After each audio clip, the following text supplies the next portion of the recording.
Okay, so if you ask anyone to name the world's most famous love story, what's going to pop into their head? It's got to be Romeo and Juliet, right? For over 400 years, these two have been the absolute gold standard for tragic romance. But what if I told you that calling it a love story kind of misses the whole point? Yeah, let's peel back the layers and explain what's really going on here. I mean, this quote from John Green just nails it, doesn't it? We call it the greatest love story, but Shakespeare gives us a body count that is shockingly high. It's a play where love's constantly being crushed by violence, by family feuds, and, well, by a lot of onstage death. So what is the real story here? To answer that, we have to strip away centuries of romantic myth and look at what Shakespeare was actually doing. We're going to go behind the scenes of the world's most famous play to find out what it's truly about. All right, first up, and this is a major revelation, Shakespeare didn't just invent this story out of thin air. Nope, he found it, and like a master DJ, he remixed it into something completely new. You can see the magic right here in the changes he made. His main source was this super long poem by Arthur Brooke, and it was basically a cautionary tale, a don't do this, kids, story about lust. But look what Shakespeare does. He takes a 9-month timeline and crushes it into 5 frantic, breathless days. It makes the love feel so much more desperate and intense, right? Then he makes Juliet even younger, dropping her from 16 down to 13. And, maybe most importantly, he flips a story that was meant to punish honest desire into a tragedy that begs for our compassion. He didn't want us to judge these kids, he wanted us to feel for them. Now, to really get why these changes were so brilliant, we have to jump into Shakespeare's world for a minute.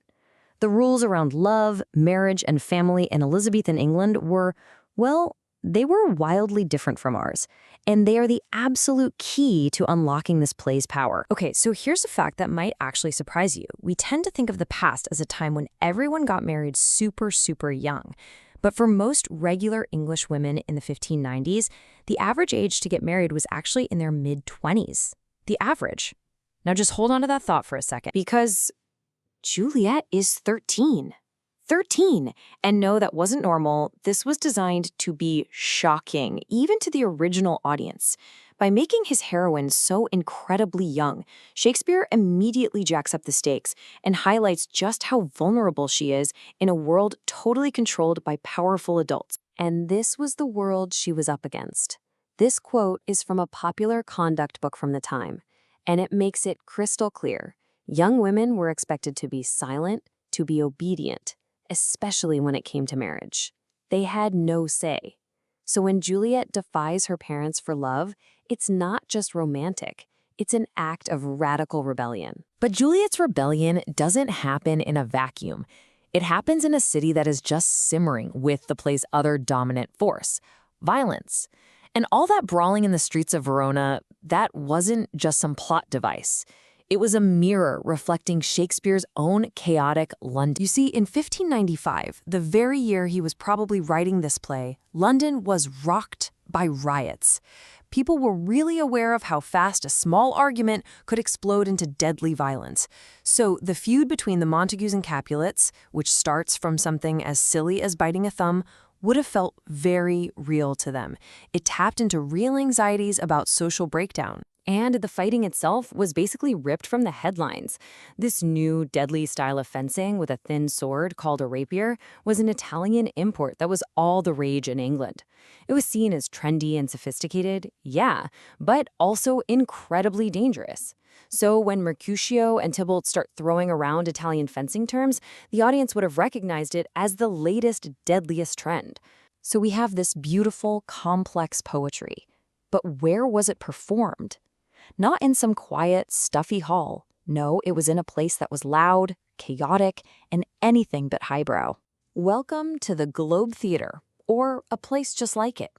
Forget hushed silence. This was an open-air building, which means if it rained, you got wet. It was crowded, it was probably pretty smelly, and it was loud. And get this, your entertainment choice for the afternoon wasn't between Shakespeare and another play.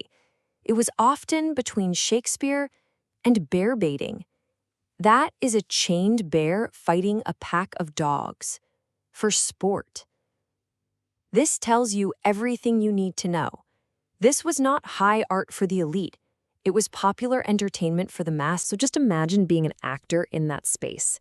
No lights to dim, no microphones to amplify your voice. You had to capture the attention of a rowdy crowd that was eating, drinking, and shouting using only the power of your words and the story. It took incredible skill, and it meant the plays had to be absolutely gripping from the very first line. So why, after 4 centuries of all that, why does this play still feel so immediate? Why does it continue to be performed and reinvented all over the world? Well, I think the answer is because the story is so incredibly easy to retell. Just look at the most famous adaptation, West Side Story. It swapped the feuding Italian families for rival New York gangs and a balcony for a fire escape. And it worked perfectly, proving that the story of 2 young people trying to love each other across a deep social divide is, sadly, always relevant. And this power to reflect our own world, it's just profound. In 1994, a joint production cast a Palestinian Romeo and an Israeli Juliet. As the director said, the whole point was to remind everyone that the cost of hatred between fathers is the death of their children. The play becomes a timeless lens for our own conflicts. So we're left with this question. Is this a romantic tragedy about star-crossed lovers who were doomed from the start? Or is it a political and social tragedy? A devastating warning about what happens when a society's hate becomes so toxic that it consumes its own children. Perhaps the real genius of the play is that after 400 years, it is still both.